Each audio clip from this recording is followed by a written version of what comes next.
नाज़रीन, औरंगाबाद शहर के तीनों ही असेंबली हलकों की वोटिंग का अमल इस वक्त जारी है।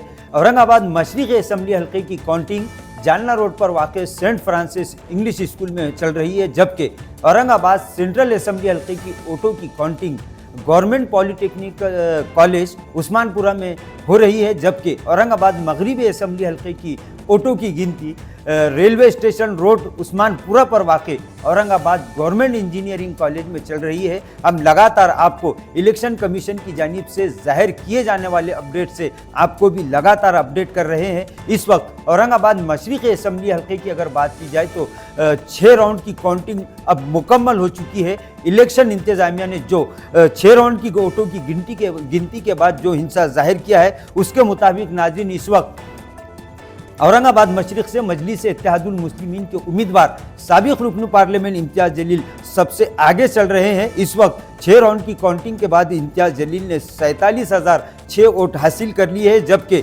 बीजेपी के उम्मीदवार अतुल सावे अभी तक सिर्फ 4,070 वोटों पर ही टिके हुए हैं। वहीं अगर समाजवादी पार्टी के उम्मीदवार गफ्फार कादरी की अगर बात की जाए तो गफ्फार कादरी इस वक्त तक यानी 6 राउंड की काउंटिंग मुकम्मल होने के बाद 3,679 वोट हासिल करने में कामयाब हुए हैं। वहीं वंचित बहुजन अघाड़ी के अफसर खान 374 वोट लेकर अभी लगातार मुकाबला करने की कोशिश कर रहे हैं। लेकिन इस वक्त अगर 6 राउंड की काउंटिंग मुकम्मल होने के बाद अगर बात की जाए तो नाजरीन मजलिस के उम्मीदवार इम्तियाज़ जलील इस वक्त 42,938 वोटों से इन तमामी उम्मीदवारों पर सबकत बनाए हुए हैं। लगातार हम आपको इसी तरह की अपडेट ABN महाराष्ट्र के जरिए देते रहेंगे। आप ABN महाराष्ट्र से जुड़े रहिए। इसी तरह सेंट्रल असेंबली हल्के की नाज़रीन अगर बात की जाए तो यहाँ पर भी 23 राउंड में से 5 राउंड इस वक्त मुकम्मल हो चुके हैं। इलेक्शन ऑफिसर की जानिब से जो हिंसा जाहिर किया गया है उसमें एकनाथ शिंदे की शिवसेना के उम्मीदवार प्रदीप जायसवाल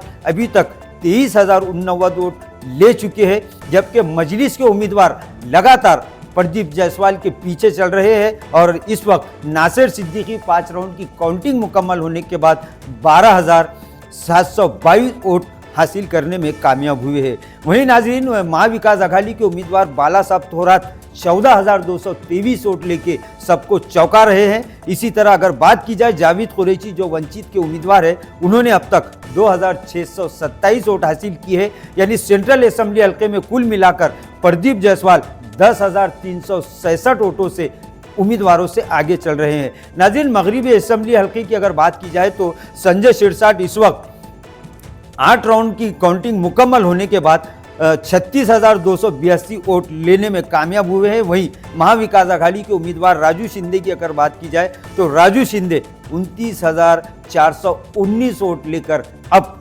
पूरी तरह से संजय शिरसाट को कड़ा मुकाबला देते नजर आ रहे हैं। नाजरीन संजय शिरसाट इस वक्त 6,863 वोटों की राजू शिंदे पर और तमामी मगरिबी हल्के के उम्मीदवारों पर सबकत लेते दिखाई दे रहे हैं। हम लगातार हर 15 से 20 मिनट के बाद इलेक्शन ऑफिसर की जानिब से जैसे ही काउंटिंग मुकम्मल होने के बाद जो आंकड़ा जो एदाद और शुमार जाहिर किए जाएंगे, हम उसको आप तक जरूर पहुंचाएंगे। ABN महाराष्ट्र से जुड़े रहिए।